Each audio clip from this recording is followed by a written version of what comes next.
and this will go further. We're starting very strongly with D.C., and we're going to clean it up real quick, very quickly, as they say. Days ago, a former member of the DOJ staff was savagely beaten by a band of roving thugs after defending a young woman from an attempted carjacking. He was left dripping in blood. He thought he was dead, with a broken nose and concussion. Can't believe that he's alive. He can't believe it.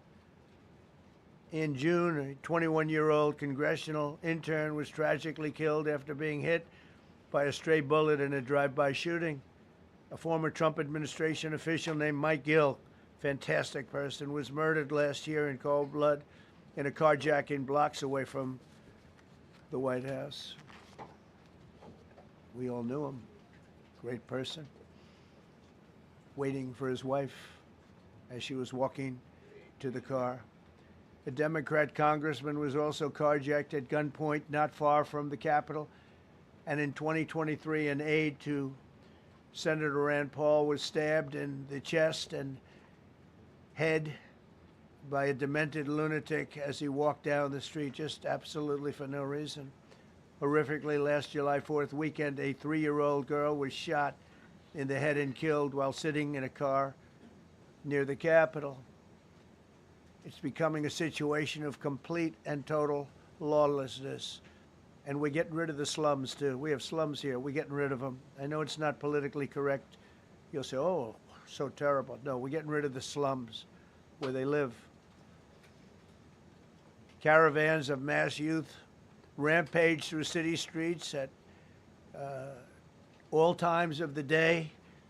There are ATVs, motorbikes. They travel pretty well. Entire neighborhoods are now under emergency curfews. Just this past weekend, gunfire went through, and you saw that, the Navy Yard. I saw it this morning. They saw that they fought back against law. See, they fight back until you knock the hell out of them, because it's the only language they understand. But they fought back against law enforcement last night. And they're not going to be fighting back long, because I've instructed them and told them whatever happens, you know, they love to spit in the face of the police as the police are standing up there in uniform. They're standing and they're screaming at them an inch away from their face. And then they start spitting in their face. And I said, you tell them, you spit and we hit. And they can hit real hard. It's a disgusting thing. I've watched that for years, for 3-4 years. I've watched them. The police are standing, and they're told, don't do anything under any search. So and you can see they want to get at it. And they're standing there, and people are spitting in their face, and they're not allowed to do anything. But now they are allowed to do whatever the hell they want. This dire public safety crisis stems directly from the abject failures of the city's local leadership. The radical left city council adopted no cash bail. By the way, every place in the country where you have no cash bail is a disaster. That's what started the problem in New York, and they don't change it. They don't want to change it. That's what started it in Chicago. I mean, bad politicians started it, bad leadership started it, but that was the one thing that's central, no cash bail. Somebody murders somebody and they're out on no cash bail before the day is out. We're going to end that in Chicago. We're going to change the statute. I spoke with Pam and Todd and everybody. We're going to change the statute, and I'm going to have to get the Republicans to vote because the Democrats are weak on crime, totally weak on crime. They don't know why. They want to stop because they get mugged too. But we're going to change no cash bail. We're going to change the statute and get rid of some of the other things. And we'll count on the Republicans in Congress and Senate to vote. We have the majority, so we'll vote. We don't have a big majority, but we've gotten everything, including the great, big, beautiful bill. Got that done, and that's one of the greatest things that's ever happened to people in this country. They're starting to figure it out, how good it is. Biggest tax cut in history. So many things.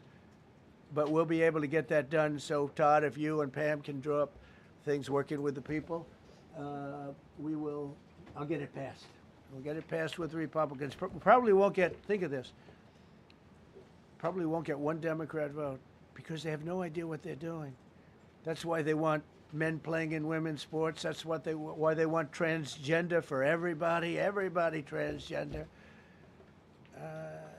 And they just got walloped in an election, in a landslide, and they haven't changed one thing. I saw the other day the certain gentleman who was a very well-known politician, Democrat, was fighting like hell that men should be allowed to play in women's sport. They just don't get it.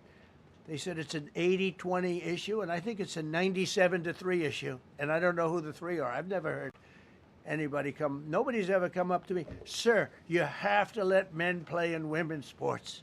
You have to do it, sir. Nobody's ever approached me. I don't know where this issue even comes from. Never seen anything like it.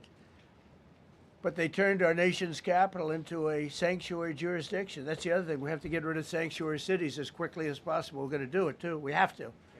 Because it's sanctuary for criminals, releasing illegal